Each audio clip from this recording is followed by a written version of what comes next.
Hey guys, welcome to another video. Today we are going to be reviewing the Tomcat from Dart Zone. This is a Target exclusive, and yeah, I'm really excited to get into it. It's a Springer blaster with large capacity. We're going to unbox it for you, take it out on the range, and then we're also going to get you some chronograph numbers, and yeah, give you our final thoughts. So let's go ahead and do the first things first. Let's go ahead and unbox this big guy. So first thing that you'll notice is it comes in a pretty beat up package. That's because this is an online only order. You can't get this in stores. And this is kind of like the package that it comes in. It doesn't actually ship with a outer package. So if you're buying this for a gift, know that the information is going to be on the outside. So be warned. So let's go ahead and get this open. Now I did not pay full price for this. I paid I believe $40. I think it was $40, 39 something. It's originally $60, $69.99 blaster. I bought on Black Friday for a pretty good discount, although I should have waited till Cyber Monday because during the early hours it was on sale for $8. That clearly was a mistake, and it was taken down. I did see some notifications of people getting theirs for that price. Good on them, but just know that this is a $70 blaster. It comes with 50 darts, and it's a 50 round capacity. It gives you all the information of what's included here. There's no like information as far as anything to measure or anything like that. No, nothing like feet per second or anything like that.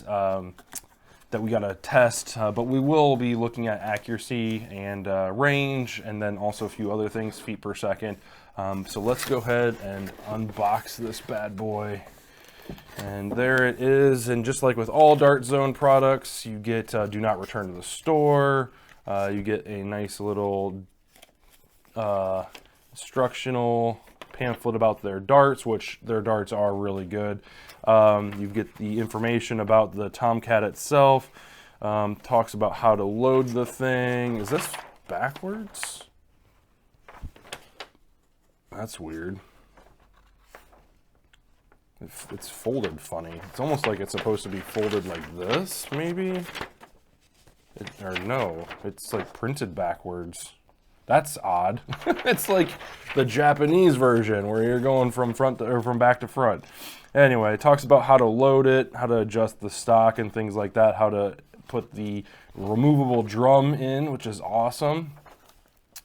So let's take a look here. So we've got a couple different things we're looking at. We've got some iron sights. We've got the rear stock with adjustable cheek rest. Looks like it's an in-strike barrel point, or I'm sorry, in-strike attachment point for the stock. We got the blaster itself, vertical front grip. Here's like some type of muzzle. Looks like it friction fits. We've got darts. I love that they left out this one dart in here. So there's probably 50 darts in here, but they left out this one because, you know, we can only give you 50. We don't want to give you 51, but that just looks, to me, that just looks funny. Like, take one of the darts out from the back and put one in the front. You got some eye protection and the actual cylinder itself. So let's go ahead and see what this thing is all about. Now, I do know you can purchase these cylinders separately. So if you wanted to, you could have one preloaded in the blaster and then have one or more on you, and see how, quick reloads. I mean, 50, onboard 50 is quite a bit. So yeah, I don't know if you will actually need that many. What else is holding us down here? Oh, here we go. Now what's holding us down? Oh, we got one more back here. Good Lord. There we go. And one up on the grip handle. Come on. Come on. There we go. There we go. So, not too bad. We've got the tube here. Ooh, that is a solid prime. That is loud. Holy smokes.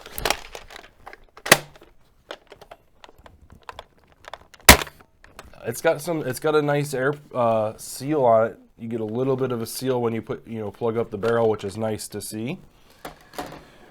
Let's take out the stock.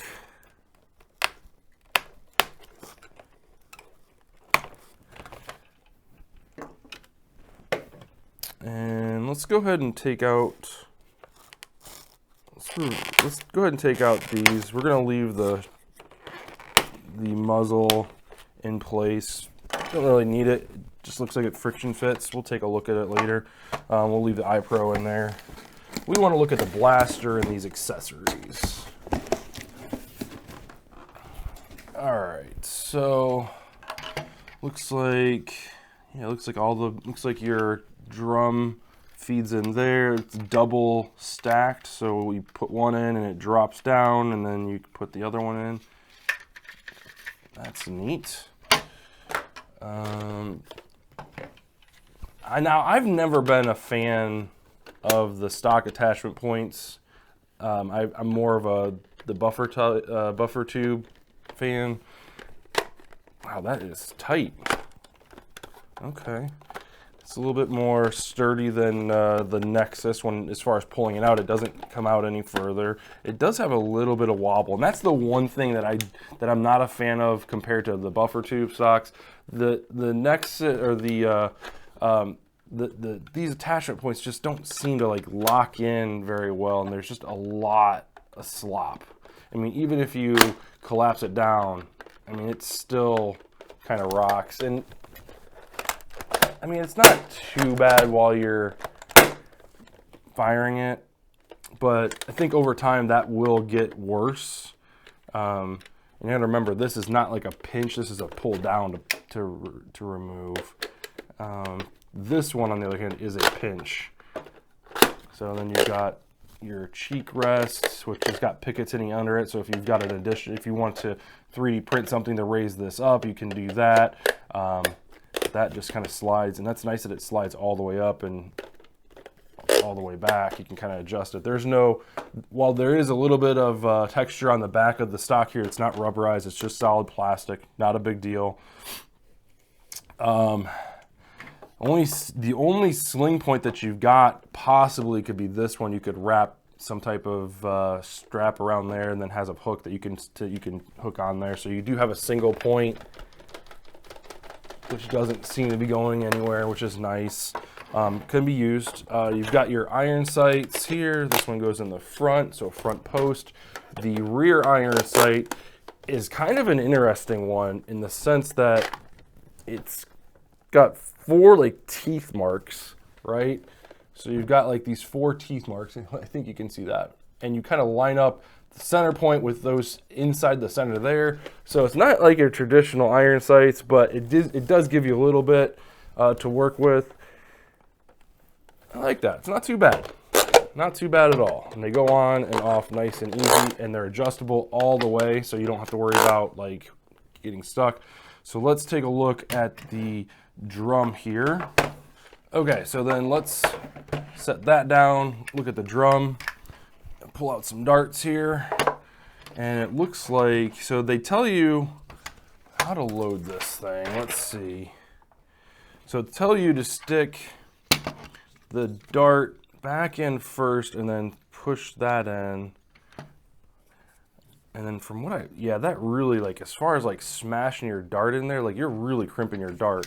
What I would probably recommend, do they free fall out of there? Because you could easily load from the back here. I'm surprised they don't fall. Because how do they, huh, interesting. I'm surprised this doesn't like come apart a little bit easier. But you can definitely load your first 25 in this way. The problem is that second 25, it tells you to put the back of the dart in first and push the head in, but that's going to cramp all kinds of, man.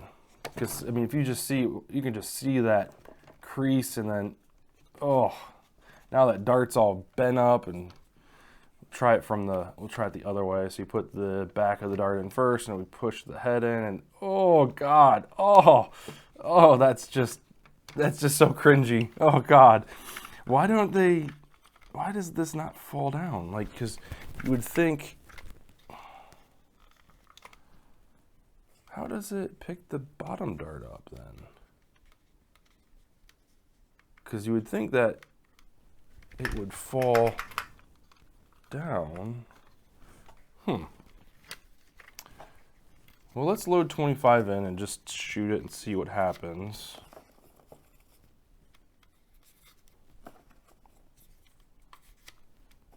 Actually, we'll just load a couple in here. All right, so to load, you pull that back, which pulls that inside pin, and it's got an arrow on the actual cylinder. So that points up, I'm guessing, and just kind of, oh, see, you gotta make sure you go all the way back. Oh, that's, you gotta make sure you go all the way back, because you can't have that pin sticking out at all. So if we go up and in,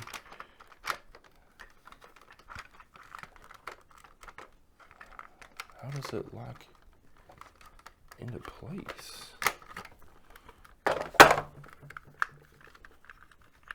I guess you got to make sure those are out.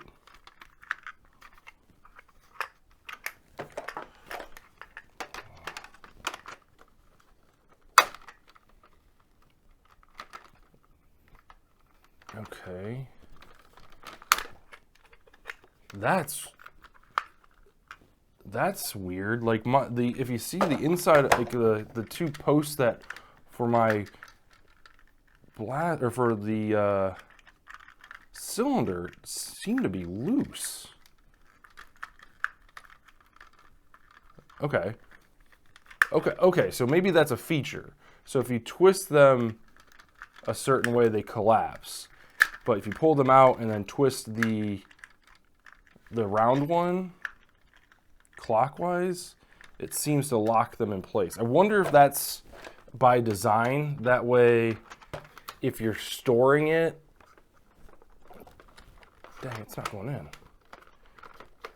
There you go. That way, if you're storing it, it can be flush and you don't have like these pegs extruding out.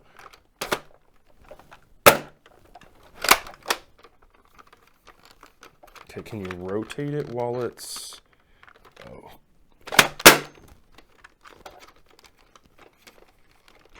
It doesn't seem like you can rotate it. Oh, there it goes. Okay, you can rotate it. So you can only rotate it one way, obviously. The front gray cylinder does not rotate, but the like cylinder orange and this gray do.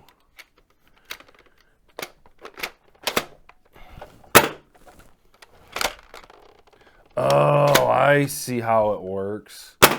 So they've got this notch. I don't know if you can see this on screen, but they've got this notch down here that when you index it, it can tell if there's one on top of it, if you've got like one of the outer ones, so like the second 25, or I guess it would be the first 25 to shoot, or if not, and if it doesn't, it basically brings the dart up.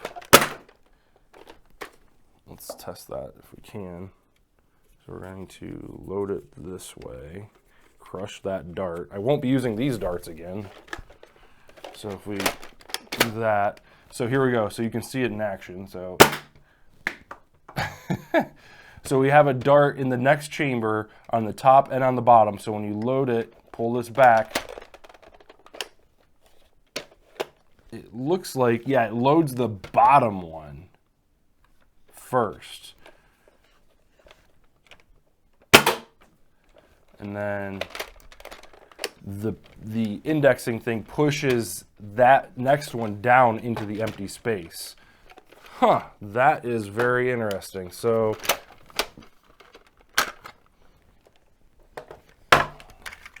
basically what you're looking at is, oh man. So this pin right here keeps tension on this. The cylinder that shoots is this little knob right here. So this is lined up with the inside circle. So it pushes that dart out, right? And when you shoot it, pops it out. This thing puts pressure on this dart. So when the pusher comes out, and you rotate one, there's nothing underneath it. So this little triangle piece puts pressure on, which pushes it down into that center, or into the center circle. Wow, that is cool. That is really cool how it does that. It's unfortunate how you got to load that second, because you can't, I mean, can you reliably get that one up there? I guess the best case scenario,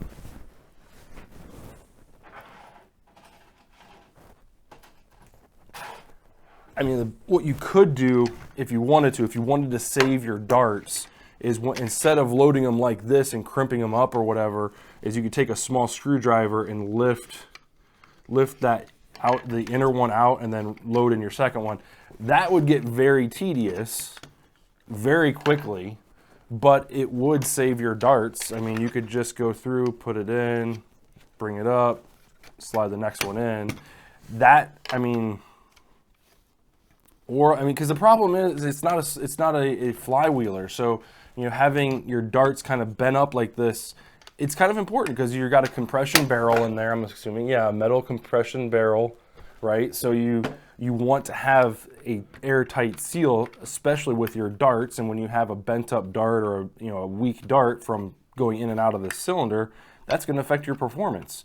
So yeah, so let's go ahead and get it out on the range, see what optimal range it's shooting at, see how hard it's shooting with the feet per second on the chronograph, and get you guys some final thoughts. Let's get going. All right, so next up we have the ruby darts on the outside and the ember darts on the inside. So the ember darts will fire first. We are at 45 feet with the Dart Zone Tomcat stock configuration.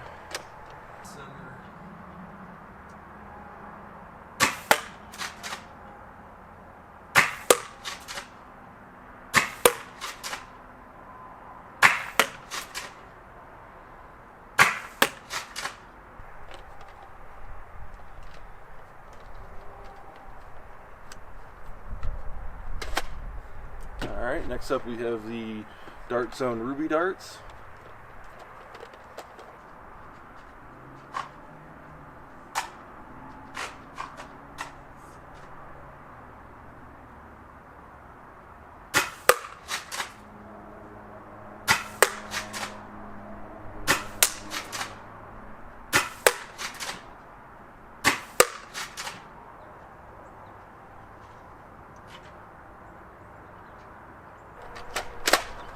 Alright, so Worker Gen 3 are up first. We're at 45 feet, dead center.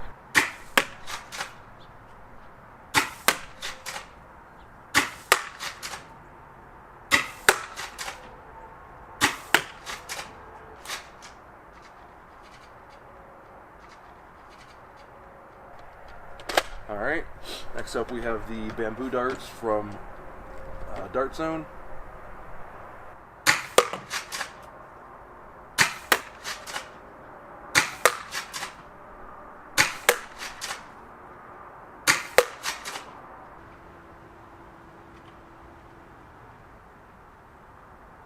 Alright, so next up we have at 60 feet, we've got Dart Zone Ruby on the outside, so those will be firing second, and then firing first will be the Adventure Force Ember Darts, the gray ones, in our Tomcat. This is stock, 60 feet, aiming dead center.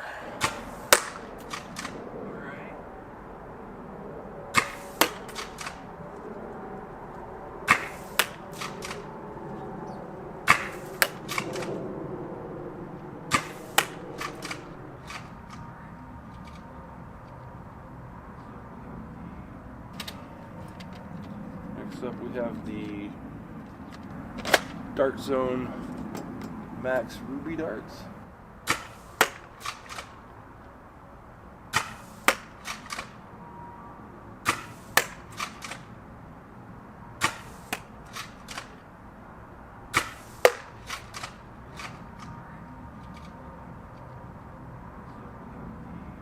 So next up we're at 60 feet with the Dart Zone Tomcat. On the outside of the drum we have the bamboo darts from Dart Zone.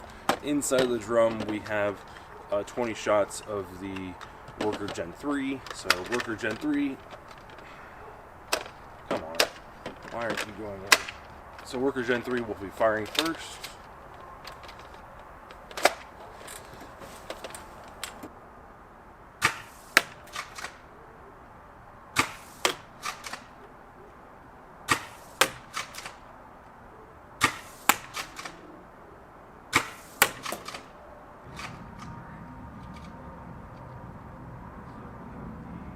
We have the bamboo darts from Dart Zone, dead center, 60 feet.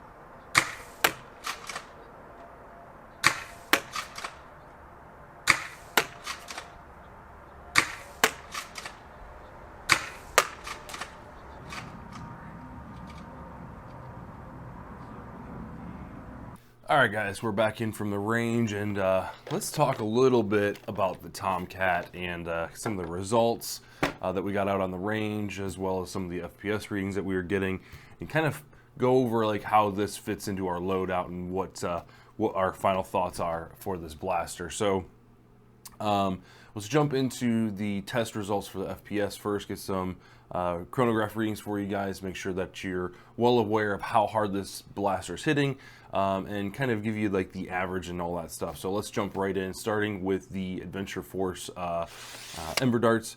Those coming in at a high of 197. They performed a lot higher than I thought they would.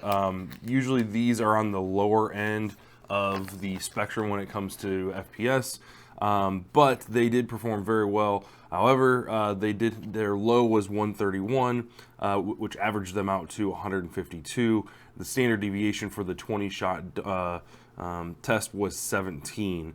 So overall, not too shabby of an actual finish for the gray Ember Darts. Now, moving on to Dart Zone, we have our Ruby Darts up first.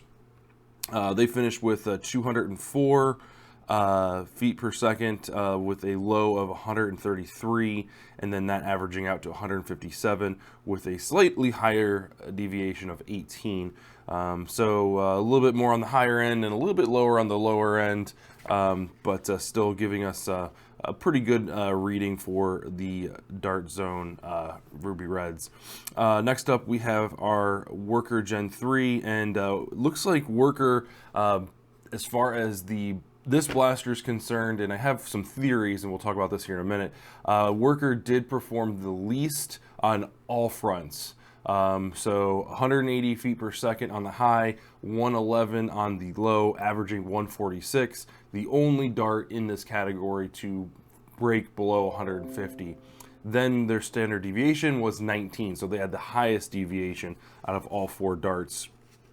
The bamboo darts are next. They swept these categories straight across, hitting a 224 high, which is astounding.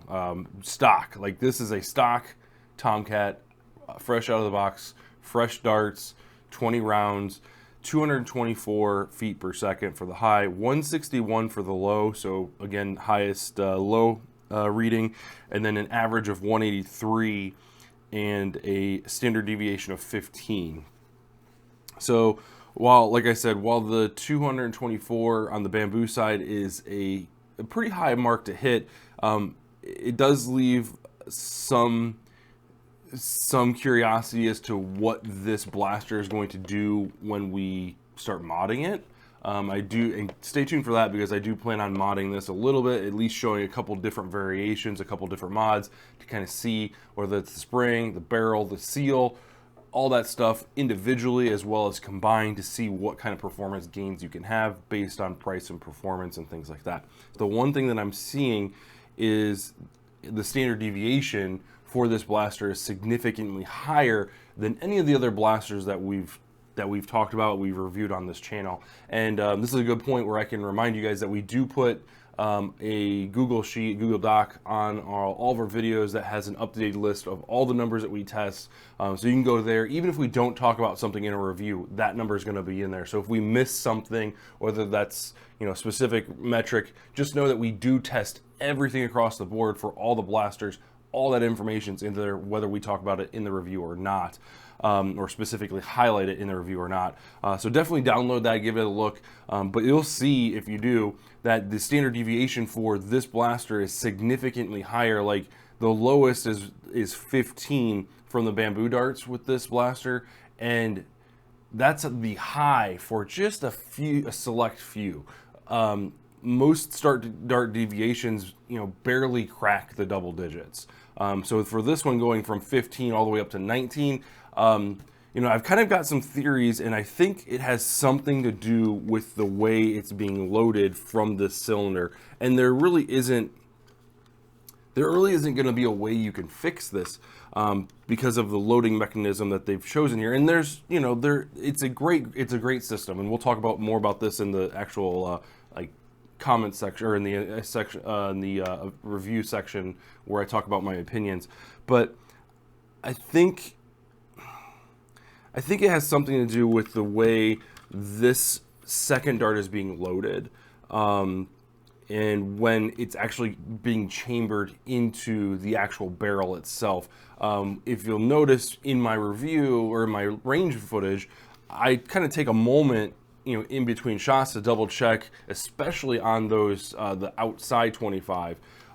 They've got this triangle that's pushing the top dart down into the kind of locked and ready position for the next go around. And sometimes this isn't pushing the dart all the way down. Sometimes it's only pushing the bottom portion of it, or I'm sorry, the front portion of it. So the bottom or the end of the dart is still sticking up. So for example, it looks a little bit, let's see if I can kind of get it in there. It's looking something like this, right? So the tip of the dart is where it's supposed to be, but the actual end of the dart is not. So I'm thinking what's happening is when this cylinder rolls around and you're ready to fire this one dart, that this pusher, this the stem or whatever you call it, is kind of pushing this dart in, at the center of it. So it's really kind of digging in and bending that dart, making it, not a perfect air seal, or at least as a decent air seal. So I think that's what's causing the issue, because it's happening across all the darts. So it's not specific to any one dart. It's happening with all the darts. So I have a feeling that it's happening because of the loading mechanism. So you can see when in the actual video, I'm going through, and as I'm looking, I'm like, oh, and I kind of poke them down with my finger so that they're flush against the bottom, bottom row here. And it's just par for the course, because the issue is if you make that any looser, then your darts are going to shake out and they're not going to be as sturdy. So, what's a little bit on the standard deviation, a little bit on the deviation side of things, if your darts stay loaded, the primary course, the primary feature of this cylinder and the sole job is to keep the darts in until they've entered the breech, and then they go out the cylinder. So if you make these slots any any wider, any thicker, any larger, you risk losing the darts. So that's just kind of my idea. If you'll notice, we'll talk about the loading system and all that stuff. I tried my best to make sure that all those were pushed down, and none of them were pushed up. But obviously, clearly something is going wrong. So that's the feet per second. So if you're looking for a high hitting blaster, bamboo darts seem to be where you're wanting to go. If you're looking purely at feet per second. Let's go ahead and move into the actual accuracy test and precision. Again, for this test and for these testings, we're kind of standardizing all of our tests across the board. So we do 20 brand new darts from each of the dart category. So we've got the Dart Zone Ruby darts, the bamboo darts, and then the Adventure Force Ember darts, and then Worker Gen 3 darts. So we're using 20 brand new darts, never been shot before, at each distance. We start at the 30 distance mark, and then move to 45, and then move to 60. As far as the target goes, we are shooting at a 24-inch target. The way we kind of work things is if if a blaster doesn't hit 60% of the shots of a specific range, so at 30 feet, if a blaster doesn't hit 60% of that, we don't take that specific dart and go back to 45. So let's take a look at the actual results, starting with the 30-foot range. And it's kind of interesting we choose to go starting with 30 with these, because I mean, obviously, you know, shooting over 200 feet per second, you should be able to hit a target at 20 feet, or excuse me, at 30 feet. But we want to make sure we have that, you know, that a solid point for every blaster going forward. So let's go ahead and take a look at those 30-foot results. And the Tomcat is pretty straightforward. I mean, 3 out of the 4 darts hit 100%, with the Worker Gen 3s hitting 95%. So all in all, fantastic performance. And this is just something, you know, common for these Max and Pro blasters at this range for the from Dart Zone. So something to kind of expect. The groupings on the Dart Zone darts had much better performance, while only giving us, you know, giving a roughly a 15-inch diameter for as far as the precision goes. And the AF Pros actually surprised me, giving roughly about a 12-inch, about a 1-foot diameter as far as the precision goes. So hats off, you know, hitting 100% of your dart, 100% of the darts, and having that such a close grouping. I mean, if you look real close, you know, you can see that the majority of those darts fell within that green zone, which is a fantastic point of reference. And then even so, there was only 1 or 2 extra darts that were outside of several different clusters. So you have a couple inside the green, a cluster just outside to the right, and then a cluster just up above the green dot, with just a few outside of those, you know, couple clusters, which to me kind of, you know, shows a good sign of a great performing dart. If we look at the Ruby darts, again, 100%, you know, a good cluster of darts on the on the horizontal scale, so very narrow, which is exactly what you're looking for. I think the one disappointment was with the Worker darts. They were spread just a little bit further than I would like than all the other ones. But I must say, those Ember darts really did impress. So let's move on to the 45-foot mark here. And again, AF Pros really kind of showed off what they're, you know, kind of made of. You know, only hitting 65% of the shots on target, but if you look at the precision and that horizontal line, they are not any wider than 15 inches. And if you think about a target, a human target, you know, 15 inches from side to side is actually a pretty good, you know, cluster. I can forgive a little bit, you know, sloppiness from top to bottom, because you're more likely to hit, you know, if you're aiming center mass with a vertical, you know, a vertical spread versus a horizontal spread. So while only hitting 65% on the target, I still think the Ember Pros did a great job there. Moving over to the Dart Zone Rubies, again, same thing, 90%, only dropping 10% from the 30-foot range, giving us that extra 15 feet of range. Still a pretty solid performance as far as the cluster goes. They spread out just a little bit more, but it gives you something to really appreciate when you compare these two, because this is really kind of where the darts kind of start to show their worth almost. So that's the Ruby darts. The bamboo darts coming in at 80%, dropping off, you know, 20% from the 30-foot range. Still a decent spread. I would say a little bit wider spread than the actual Ruby darts, but not bad at all. Not bad at all. Worker Gen 3 still showing, you know, that a solid performance. There's a few darts that are, you know, outside of I'd say about 12 inches, about a foot.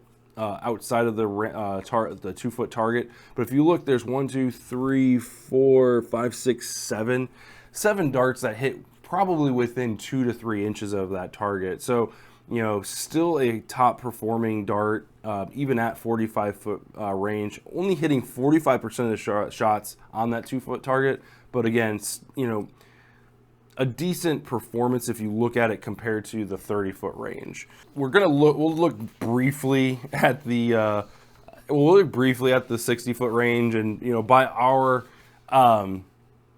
by our calculations, we shouldn't have done all 4 darts. We should have just done, we should have left the Worker Gen 3s out because they hit below that 60 point threshold. But since we want to mod this blaster and see if we can't improve the performance a little bit, and that would include adding a scar barrel, which would improve accuracy, we wanted to go and test them at all ranges. So, 10% for the AF Pros, which they really kind of start to show their weakness here. Not flying nearly as far, not nearly as accurate as before. Most of them not even falling into frame, which is unfortunate. The Ruby darts actually finished the best out of all 4 at this range, hitting 30% of its shots out of 20. These ones were kind of all over the place, really. Just a couple falling short out of frame, and then the rest falling just, somewhere between 2 to 3 feet below the target. Worker Gen 3s only hitting 15%. Again, just like the AF Pros, falling out of frame, unfortunate. Though the bamboo darts did actually a pretty good job staying in frame.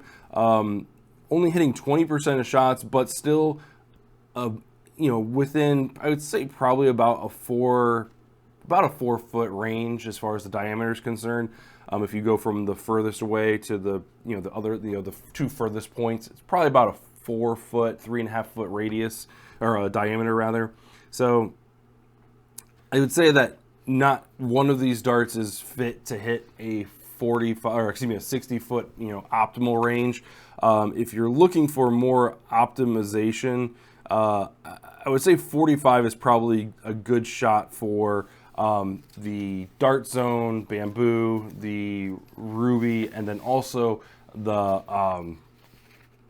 Ember darts. Now, our optimized shot is 90%, and by that metric, really only the Ruby darts should make it, just by stats, pure stats alone. So I left in the Worker darts because of how consistent they were with the actual grouping on more of a horizontal level. But even so, with the Ember darts, which only hits 65% at the 45 foot range, I still would consider this a pretty viable option as far as 45 feet goes. Just because they are so narrow with their cluster. So I'm going to give them the benefit of the doubt there and kind of give them that badge of honor when it comes to range. With the Worker Gen 3 ones, you're probably looking at like a 40 foot range. 30 foot obviously was phenomenal. 35, you're going to get a little bit further back, but I really think that 40 foot range is going to be with a sweet spot where you're going to pick up those 4 or 5 just outside the target, that 2 foot target.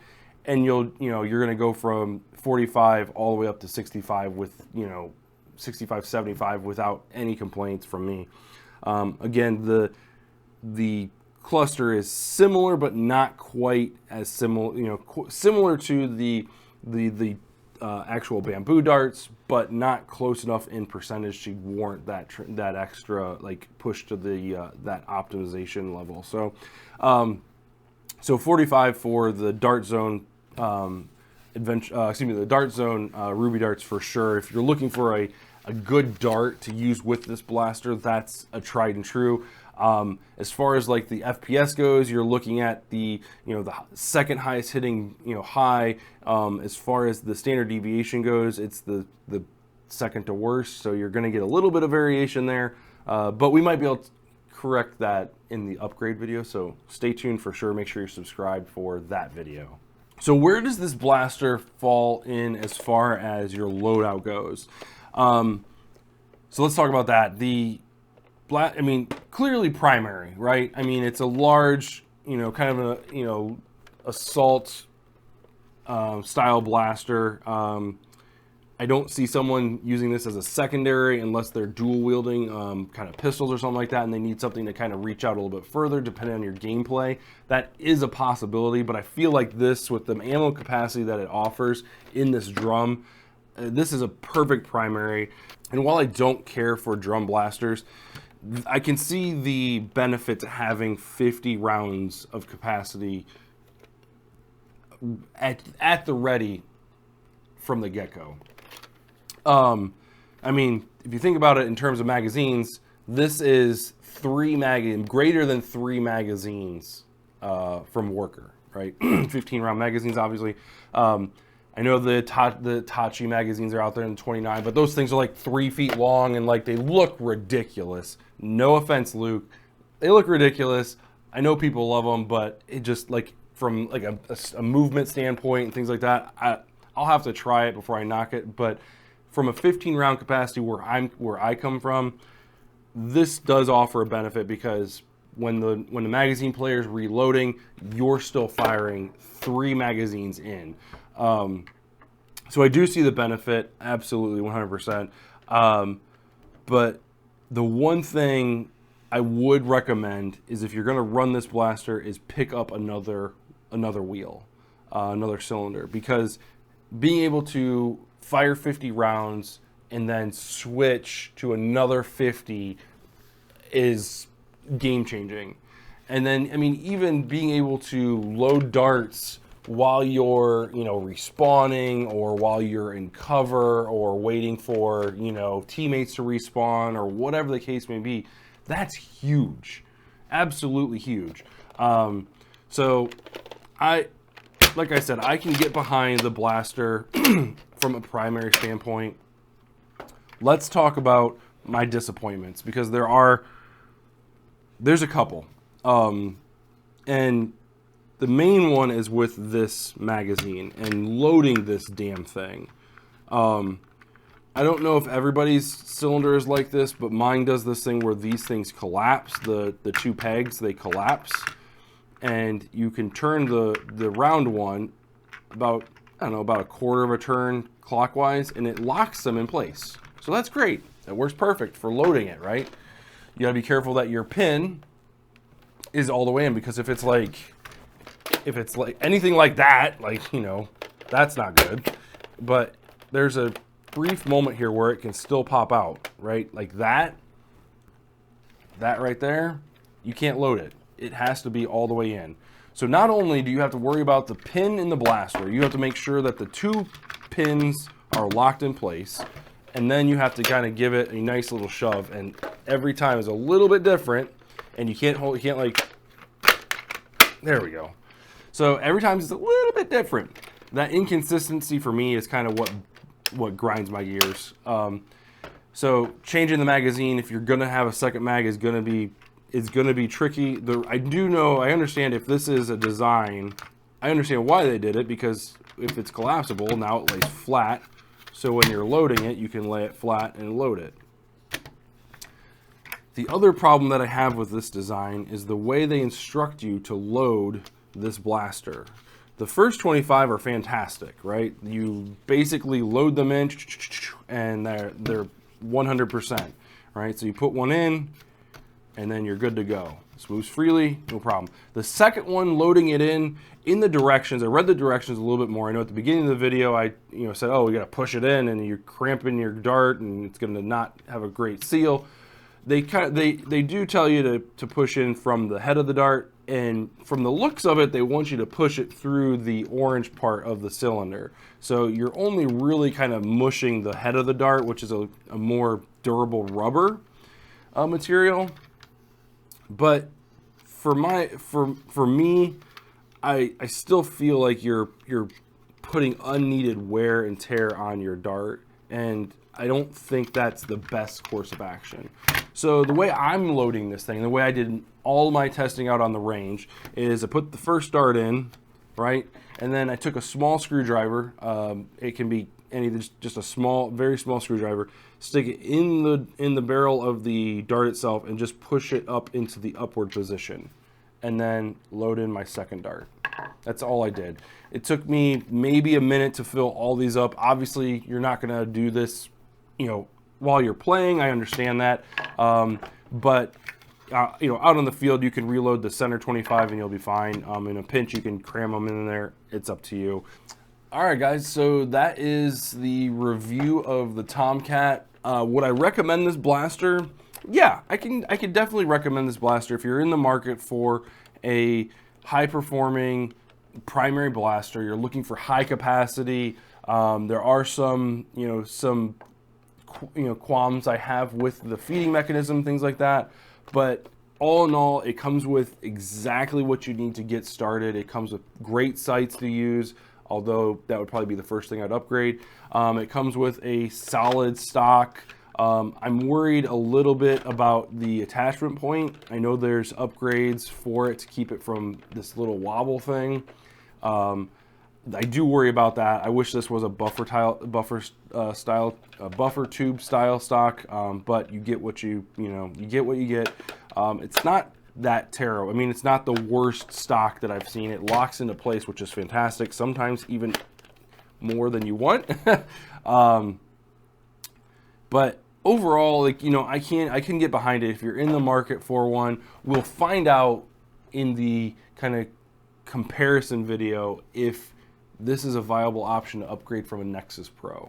I don't want to make that claim here, but if you're looking for a new blaster, or if you're looking for your first one, and you're looking for a competitive one, this is, I can't deny it. This is a competitive blaster because it shoots hard, it's highly accurate, and I mean, capacity-wise, you can't go wrong with 50 darts on board.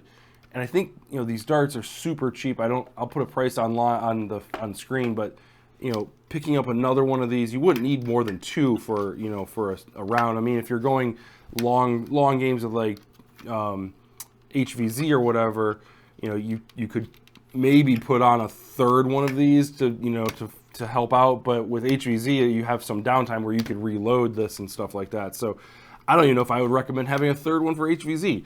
But at any rate, I could definitely get behind using this blaster. We'll talk about the review, the actual comparison video, if I would use this over my Nexus Pro. So stay tuned for that one, guys. Thank you so much for watching. Really do appreciate it. Make sure you leave a comment down below if you run the Tomcat and what you like about it. I'm really kind of curious. So thanks for watching, and we'll see you guys in the next video.